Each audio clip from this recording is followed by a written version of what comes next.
వినదగిన ఎవరు చెప్పినా అంటారు.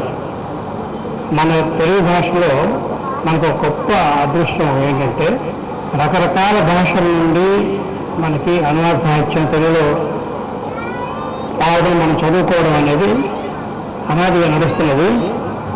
అంచేత ఎక్కడ ఏ మంచి పుస్తకం వచ్చినా, ఏ మంచి రచన వచ్చినా అది మన తెలుగు పాఠకులకు అందజేసే ఏ ప్రయత్నమైనా కూడా అభినందనీయము. అలాగే ఈ హమ్మి పల్లారి గారు ఇప్పటి తరం వారు కాదు, ఆయన ముందు తరం వాడు.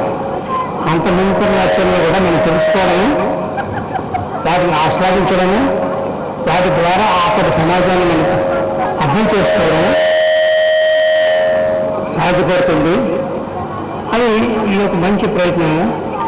అది దాన్ని తప్పకుండా నేను ఈ ప్రచురణకర్తల్ని, అనువాదకుల్ని అభినందిస్తున్నాను. Thank you.